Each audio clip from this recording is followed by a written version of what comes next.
cannabis medicinal, ela causa dependência? Quando a gente tem uma aplicação medicinal, onde você usa um produto que você sabe o que tem ali dentro, que ele tem uma garantia de qualidade e você usa numa dosagem controlada, o risco de dependência é muito, muito, muito, muito baixo. Pode ser ciência. Olá, pessoal! Estamos começando o Pode Ser Ciência. Eu sou a Rosângela Martins. E eu, a Juliana Mastrulo. No último episódio da série sobre o uso medicinal da cannabis sativa, a Cássia Martins, nossa entrevistada de hoje, vai falar sobre os efeitos que o uso da planta causam no corpo humano. Além disso, ela vai falar sobre indicações específicas, efeitos colaterais e a importância do acompanhamento médico para o tratamento. Efeitos do uso medicinal da cannabis sativa. Este é o nosso tema de hoje. Está começando o Pode Ser Ciência, podcast de divulgação científica da Unifesp. Olá, Cássia Martins, seja muito bem-vinda ao Pode Ser Ciência de hoje. Para iniciar, eu queria que você fizesse uma breve apresentação, falando um pouquinho sobre a sua carreira e também sobre a linha de pesquisa. Eu sou farmacêutica de formação e fiz o meu mestrado e doutorado na Unifesp em ciências, mas eu estudava planta, não era cannabis. E aí, numa parte do doutorado, eu fui para a Califórnia e lá eu conheci um pouco mais sobre a cannabis e eu comecei desde então a estudar mais a fundo essa planta, né? E hoje no pós-doc o projeto é com cannabis, né? Tem a ver com a contaminação ambiental e o agravamento de doença como epilepsias e o Alzheimer e o tratamento com a cannabis. Mas também pensando num racional assim de prevenção, utilizar antes de um agravamento e também depois de uma forma terapêutica. A cannabis medicinal, ela é segura para crianças e para idosos? Sim, ela é segura. Hoje, né, as crianças mais tratadas com cannabis são as que possuem epilepsias refratárias, né, que foi a condição onde mais se tem estudo, onde mais se tem evidência, inclusive de reconhecimento do SUS, por exemplo, de aplicar essa terapêutica de uma forma gratuita às pessoas, né? Também hoje a gente tem visto para o transtorno do espectro autista, quando você usa em um produto que você sabe o que tem ali dentro, em uma dose baixa, numa dose adequada, e com esse acompanhamento, sim, ela é muito segura e bastante eficiente, e inclusive quando você compara com, às vezes, produto que é prescrito livremente para esses pacientes, e com medicamentos com efeitos colaterais muito evidentes, e o que a gente não vê, esses efeitos colaterais com o uso medicinal de cannabis. E no público idoso, né, também tem a segurança, ela é maior quando é feito o acompanhamento desse paciente, porque um paciente idoso utiliza muitos medicamentos, e a cannabis interage com medicamentos, né? Então, precisa, inicialmente, você fazer um intervalo né, um período de intervalo, não usar junto, mas 1 hora ou 2 horas depois, né, dar um intervalo de tomada do produto de cannabis e do medicamento usado, e também acompanhar, por exemplo, pressão arterial, porque a cannabis ela tem a tendência de diminuir a pressão, então às vezes precisa mexer no antihipertensivo que esse paciente usa. Paciente idoso também às vezes faz uso de medicamento para dormir, então ele vai ter combinado com a cannabis um efeito sedativo maior, então tem que ajustar a dose. Queria fazer uma junção aqui de perguntas que a gente recebeu dos nossos seguidores no Instagram. A Lá, ela pergunta, por o medicamento ser de cannabis, ele também mata neurônios em desenvolvimento? A Isabela, ela pergunta essa questão de se tem efeitos colaterais, e a Nicole, se ela tem efeitos colaterais prejudiciais a longo prazo. A primeira pergunta, se ela mata neurônio, né? O que a gente sabe, quando a gente vê um uso de cannabis numa fase de desenvolvimento, por exemplo, inclusive em gestante, onde o bebê está sendo formado, né?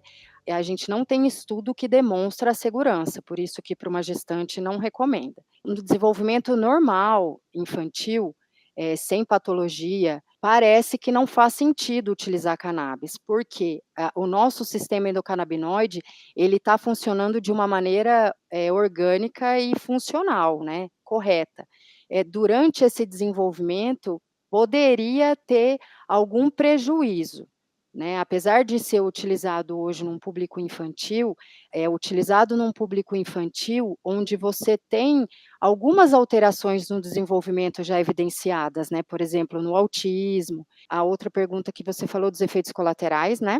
A longo prazo, a gente não tem muitos estudos ainda, uma vez que a gente começou a aplicar dentro de uma terapêutica há pouco tempo, né? Mas alguns estudos já têm uma avaliação de uso crônico, mas assim, não a longo prazo, 30 anos, né? Mas efeito colateral que a gente vê, pensando no uso medicinal, onde a gente tem o controle daqueles extratos lá dentro, né?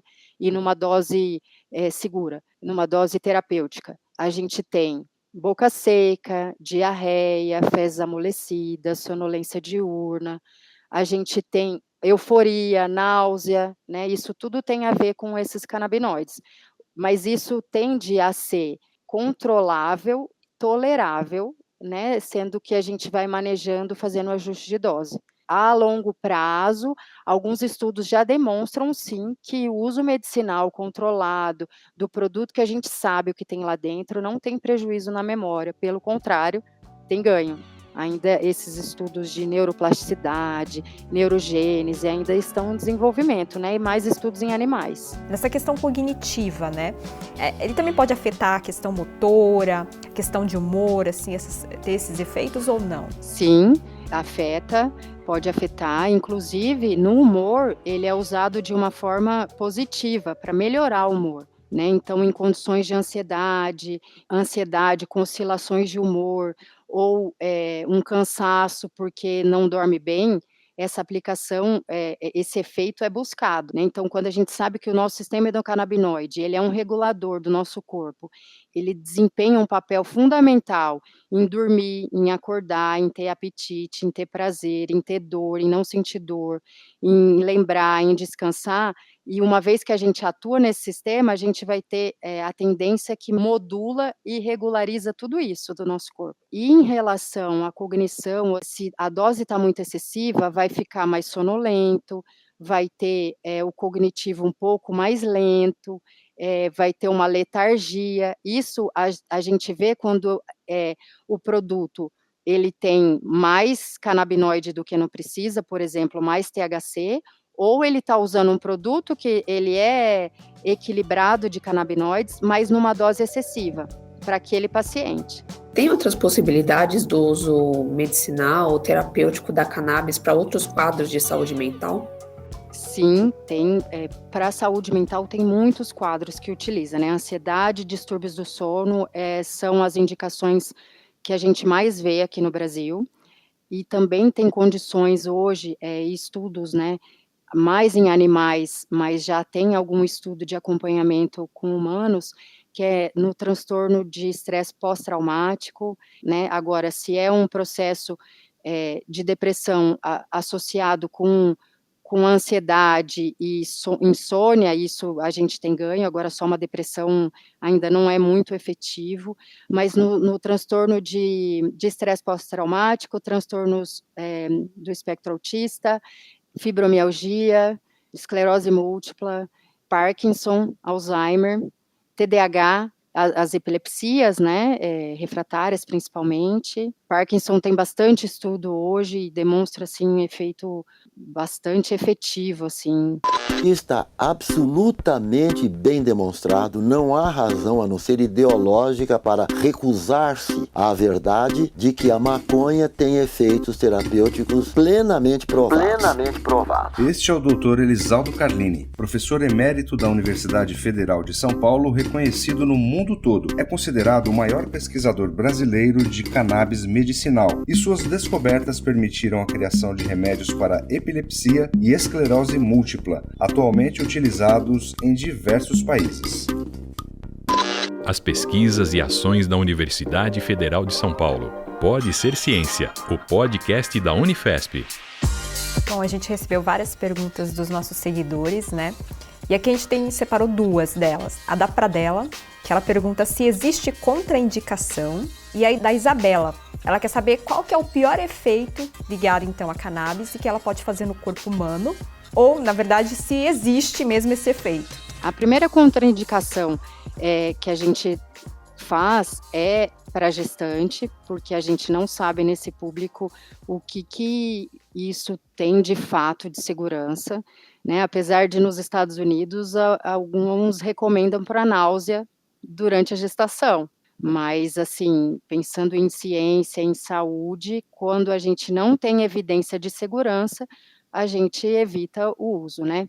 Pacientes que fazem uso de imunoterápico também é contraindicado utilizar a cannabis, por competir com o mesmo receptor e prejudicar o efeito, então se avalia, não, faz o tratamento imunoterápico, depois entra, né, com a cannabis, se fizer sentido, com uso de anticoagulantes também, porque sabe que a cannabis, ela tem um efeito cardiovascular e a tendência é que usado junto com um anticoagulante, a tendência é um risco de hemorragias. Pacientes com quadro de doença hepática grave, porque a cannabis é metabolizada no fígado, né, algumas enzimas hepáticas comuns em outras situações, então a tendência de ter uma intoxicação hepática, digamos assim, né, então é importante que seja acompanhado, né, essa saúde do fígado. A doença hepática e as doenças renais, se tiver que usar, tem que ter um acompanhamento para saber o risco de intoxicação de uso de outras coisas.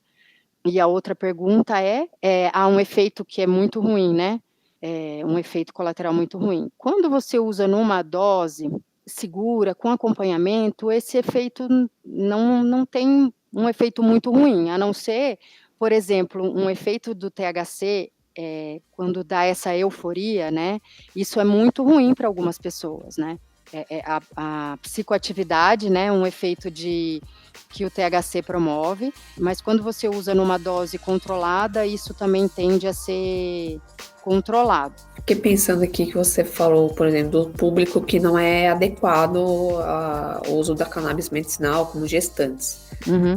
Tem algum estudo do motivo, se é por conta de uma substância específica ou um conjunto de substâncias, ou ainda não foi identificado com a substância, então por isso não é adequado, ou não deu para fazer testes com esse público? É falta de estudo com gestante, um público humano mesmo, né? É difícil, né, a gente ter estudo garantido nesse período que vai ser seguro. Então, a maioria dos estudos é em animal. Mas aí uma outra explicação, né, o sistema endocannabinoide, ele está sendo formado durante esse desenvolvimento também. Então, se o desenvolvimento ele tende a ser normal e saudável, eu não posso atrapalhar usando uma substância ali. Então, por exemplo, o estudo com zebrafish, um modelo animal que a gente consegue ver o desenvolvimento do peixinho de uma maneira, porque ele é muito pequenininho e é transparente, você consegue ver ele em microscopia, esse desenvolvimento, ele é muito parecido com o desenvolvimento embriológico humano, só que é fora da barriga, né, porque o peixe fêmea solta o óvulo e a fecundação é externa, e esse desenvolvimento vai ser externo ao corpo, né, não tem a mãe protegendo ou desenvolvendo ali. Teve essa questão sobre deixar a pessoa mais eufórica, né? Uhum. E quais outros comportamentos sociais a cannabis medicinal pode afetar? Por exemplo, tomada de decisões, ou a gente tem até uma pergunta do Matheus, que ele mandou pra gente, se o pensamento fica mais lentificado. Um uso medicinal, você tem isso melhorado. Por exemplo, o paciente com fobia social utiliza a cannabis para melhorar. Quando você tem pensamento embaralhado, uma lentidão, aí está mais relacionada a essa psicoatividade, quando você passou da dose. Alguns pacientes em uso medicinal da cannabis apresentam um relato assim, eu tenho mais foco na hora que eu desenvolvo, porque parece que equilibra essas conexões, equilibra o nosso sistema de atenção, né, de uma forma mais orgânica, assim. Então, quando você utiliza uma dose, tanto do que tem lá dentro, quanto aquela dose para você, a tendência é que você melhore isso. Você tem mais foco, você tem melhor interação social. Um exemplo, um estudo que eu fiz, acompanhei na Califórnia, era só com THC. Os peixinhos, eles têm um padrão de nado e quando a dose estava muito alta, que era só de THC, eles nadavam de forma errática, né? Então é tudo questão da dose, esse efeito. A cannabis ela pode melhorar a questão do sono e também ter ali algum impacto na questão da insônia, dos distúrbios do sono? Sim, hoje o maior uso, a busca de paciente para usar a cannabis medicinal ou uso medicinal da cannabis é para melhorar o sono. Então, muitas vezes a gente vê o paciente utilizar a cannabis para um fim mais específico, e aí ele demonstra que ele melhorou o sono dele. Às vezes nem foi a busca, a queixa principal dele, né? O que a gente vê hoje, às vezes, um uso de opioide, ele ceda o paciente, ele dorme, mas de uma maneira sedada, e às vezes ele acorda com uma ressaca no dia seguinte. Quando você faz o uso medicinal da cannabis numa dose controlada, você tem, na verdade, um sono de qualidade. Então, a gente vê um aprofundamento no sono e esse sono mais profundo e mais saudável, né? Então, o que a gente vê no dia seguinte, você tem a sensação de que você dormiu melhor mesmo, de fato, sem essa ressaca no dia seguinte, né? Então, sim, tem muito ganho para o sono. E aí também, de novo, a dose, né? É o que mostra quando você extrapola essa dose, pode ser que daí você vai ter um efeito sedativo, que não é o que você quer. A gente está falando aqui de várias doenças, né, que a cannabis medicinal pode ser uma aliada no tratamento, enfim, ou diminuição de sintomas. Essas comprovações científicas, elas passaram já pelos testes com os animais e humanos? Ou tem algumas que estão ainda restritas aos testes em animais? Ou quando a gente fala comprovação científica, já passou pelos testes em animais e humanos? A gente tem as duas coisas. O que a gente vê o uso hoje, ele é mais compulsório, né? Uso compulsório. A gente não tem estudo direto que todas as fases de desenvolvimento de um medicamento, por exemplo. Mas a gente tem muito estudo de evidência de mundo real. Um estudo observacional ou até um estudo clinical trial, né? De estudo clínico randomizado comparado com placebo, temos já com pessoas, né? E tem muito estudo com animal. Você falou esse termo, estudo de mundo real, eu nunca tinha ouvido falar. Estudo de mundo real tem sido bastante frequente hoje. O que ele vê uma condição que está sendo colocada e aí você vai avaliar o que é isso que está sendo usado, né? Então, a gente vê muito isso, assim, em Israel estão utilizando a cannabis para o transtorno do espectro autista, por exemplo. Então, eles avaliam esse grupo que está usando, quem que está indicando, como é indicado, e aí baseado em protocolos já estabelecidos, né? Por exemplo, algumas escalas para saber se melhorou ou piorou. Então, é um efeito assim, você observa o que está acontecendo naquele período, em quais condições, quais resultados obtidos daquilo, e aí uma discussão sobre isso, né? E qual conclusão, ou quais conclusões, ou considerações finais, né? Porque nunca acaba. Várias vezes falou sobre o sistema endocannabinoide. Está localizado em algum lugar, é um sistema que está espalhado, e qual é a função dele? A gente descobriu ele sei lá, na década de 90, acredito, não me lembro a data exata. Todos os vertebrados possuem um sistema endocannabinoide. Ele tem receptor próprio, né, o CB1 e CB2, eles estão ligados no nosso sistema nervoso central e também no corpo todo. Então, a gente sabe que várias células do nosso corpo têm esses receptores, inclusive no sistema imunológico, inclusive no nosso sistema nervoso periférico, nos órgãos genitais. Então, a gente tem receptores próprios e hoje, para dificultar um pouquinho mais, a gente fala nesse sistema endocannabinoide expandido. Porque, como ele é um sistema regulador, ele está associado com outros receptores, com outros sistemas, ele comunica. A gente chama de sistema endocannabinoide expandido, que é outros receptores de outros sistemas também conversam com o sistema endocannabinoide, né? Aí eles denominam os cientistas de endocannabinoidoma, que é esse sistema endocannabinoide expandido. Então, os receptores próprios, né, CB1, CB2, com enzimas próprias, com neurotransmissores próprios, mas também conversando com outro sistema. Então, a gente sabe hoje que um fitocannabinoide, né, um componente da planta, a AGE é agonista no receptor serotoninérgico, então ele também conversa com a serotonina, com outros sistemas, com glutamato e com outros neurotransmissores, né, então é bem legal, é bem complexo, assim, mas a gente entende o porquê, quando a gente estuda, o porquê que a gente vê efeito em dor, em inflamação, no sono, na ansiedade, no apetite, no estresse, porque ele realmente interage com tudo isso. Por isso que a gente tem que saber qual produto, qual dose, porque a gente vai ter efeito em tudo isso. Pode Ser Ciência. Oi, Cássia, agradecemos a sua participação. Achei que foi muito esclarecedora. Então, só tenho a agradecer. Obrigada, tá, Cássia? Eu que agradeço vocês, primeiro pelo convite, depois pela paciência, pela atenção. Espero ter contribuído. Gostei muito também.